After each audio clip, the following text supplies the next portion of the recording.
ओम शांति। आइए सुनते हैं 13 अप्रैल 2025 की शिव बाबा की ज्ञान मुरली और ईश्वरी महावाक्य। आज परमपिता परमात्मा शिव बाबा और ब्रह्मा दादा दोनों बच्चों के सम्मुख बैठकर आज सारी बातें आपस में कर रहे हैं और खुश भी हो रहे हैं। क्या कह रहे हैं? कह रहे हैं, बच्चों, तुम बेहद का वैराग्य वृत्ति तुम्हारे पास है तो तुम उसको इस्तेमाल करो। यही मुक्ति धाम के गेट की चाबी है। भगवान ने कहा कि मुक्ति धाम गेट की चाबी क्या है? वैरागी बेहद की, यानी हद से ज़्यादा, बहुत ही अथाह चीज। हर शक्ति, हर संकल्प, हर बोल, हर कर्म, हर कर्म में सफलता, सब कुछ आपको मिलती है तो तुम उसको इस्तेमाल करो। और नव युग रचता, नव युग रचता है कौन सा युग? सतयुग। सतयुग भगवान बाप दादा यानी शिव बाबा ब्रह्मा दादा दोनों मिलकर रच रहे हैं। तो अपने बच्चों से कह रहे हैं, बच्चों, तुम्हें जो कुछ भी शक्ति, सुख, शांति, पवित्रता, आनंद, जो कुछ भी तुम्हें लेना है वो अपने बाप से ले लो। बाप माने भगवान स्वयं सत्य पिता। परमात्मा मिलन मनाने के लिए तुम्हें स्नेह अब होना चाहिए। दूर दूर से तुम मिलन भी मना सकते हो। भगवान को याद करो मुझे। भगवान ने कहा, जब मुझे याद करोगे तो तुम्हारा सब कुछ सही होगा, तुम्हारा पुण्य का भाग बनेगा। इसलिए साकार वतन में मिलन मनाने आते हैं।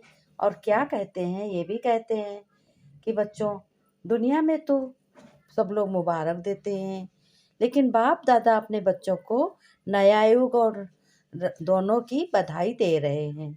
नया युग रचता और रचयिता अपने बच्चों को दोनों लोग बधाई दे रहे हैं।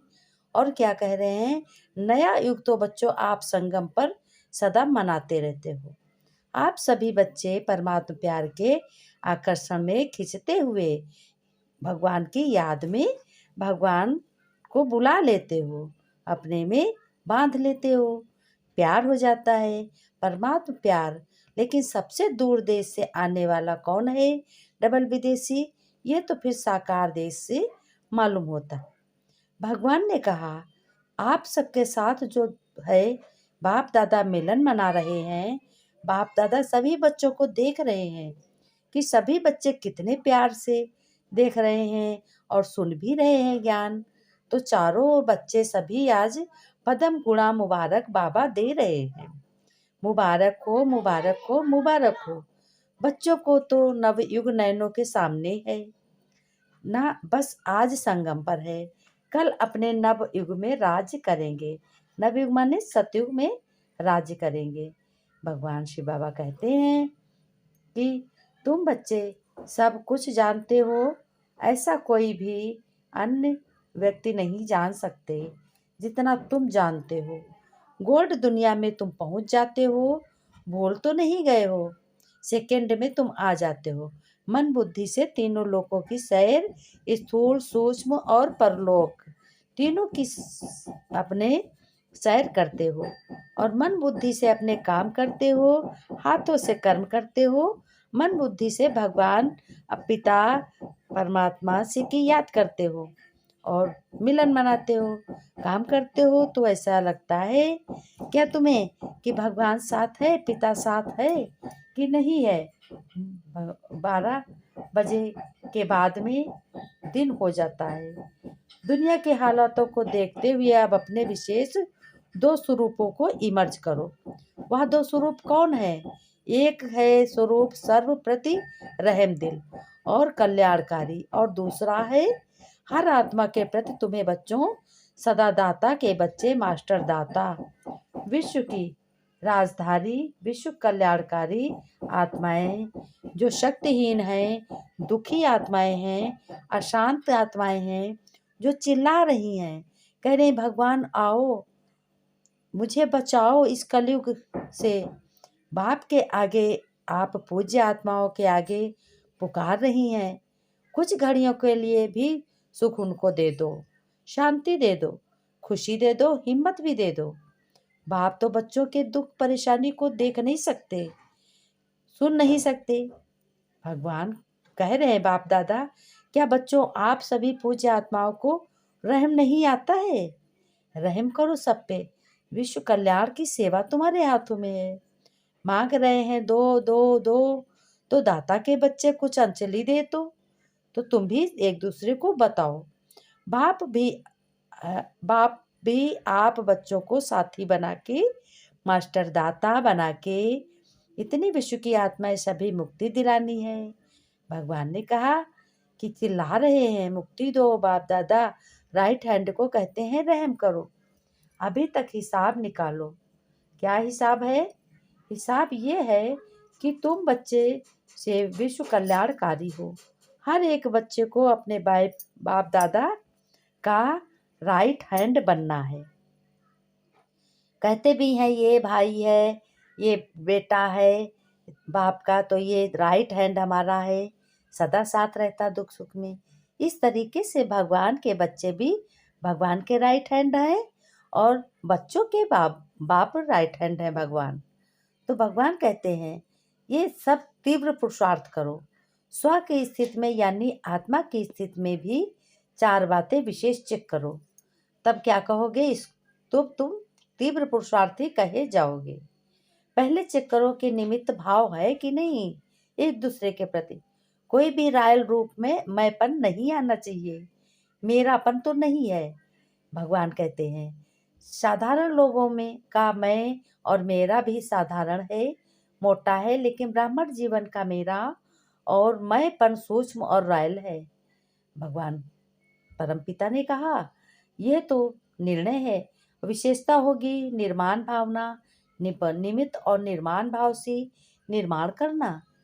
दो तो 3 बातें सुनी, निमित्त, निर्माण और निर्माण, और चौथी बात है निर्वाण। जब निमित्त है, निर्माण है, तो निर्माण है और निर्वाण है। निर्माण और निर्वाण में बहुत अंतर है। चाहे निर्वाण धाम में पहुंच जाएं, निर्वाण स्थिति में स्थित हो जाएं, क्योंकि स्वयं निर्वाण स्थिति में होंगे तब दूसरों को भी निर्वाण धाम में पहुंचा सकोगे। अभी सभी मुक्ति चाहते हैं, छुड़ाओ छुड़ाओ चिल्ला रहे हैं। तो ये 4 बातें अच्छी परसेंट में प्रैक्टिकल जीवन में होनी चाहिए, तब पुरुषार्थ बढ़ेगा। बाप दादा कहते हैं कि देखो बच्चों, वाह वाह ड्रामा, वाह वाह पुरुषार्थ। क्या करते हो पता है? कभी वाह कहते हो, कभी वाई क्यों कहते हो? वाह के बजाय वाई, और वाई हो जाता है हाय। तो वाई नहीं, वाह वाह कहना है। वाह मेरा बाबा वाह, वाह मेरा पिता वाह। आपको भी क्या अच्छा लगता है? वाह अच्छा लगता है। कोई कर्म करते हो तो कोई कहता है वाह बेटा वाह, तो तुम्हें अच्छा लगता है। ऐसे ही भगवान ने कहा मुझे भी अच्छा लगता है। जब तुम अच्छे कर्म करते हो तब मैं कहता हूँ वाह वाह बेटा वाह। बाप को भी अच्छा लगता है। वाह कभी वाई नहीं करते, गलती से आ जाता है। हाय हाय कभी नहीं करना है। भगवान ने कहा बच्चों आपको हाय हाय की छुट्टी दे दो। और बाप परमात्मा कहते हैं वाह वाह कहो, हाय हाय नहीं करना है। अभी तुम्हें वाह वाह करने की आदत डालनी है और हाय हाय करने की आदत छोड़नी है। जैसे वाई पेट में गैस हो जाती है तो खराब हो जाता है ना, तो भगवान कहते हैं कि जैसे खराब भी हो जाता है और तुम बच्चे संतुष्ट भी हो जाते हो। भगवान कह रहे हैं कि कितना अच्छा लगता है, बोलो वाह बाबा वाह, है ना? वाह वाह के गीत गाते रहो। गाते हो गीत कि नहीं गाते हो? भगवान ने कहा कि बच्चों तुम्हें वाह वाह के गीत तुम्हारी हिम्मत उत्साह बढ़ाती है। हिम्मत उत्साह बढ़ाने के बाद तुम्हें बहुत ही परसेंटेज आगे मिलती है। या फिट नहीं होती, नीचे ऊपर हो जाती है, कभी ज़्यादा याद कभी कम याद, क्वेश्चन मार्क नहीं। बाबा कहते बच्चे क्वेश्चन मार्क नहीं कर सकते। फिर भगवान ने कहा, तुम सभी बच्चे माला के मड़के बनने वाले विजयी रतन हो।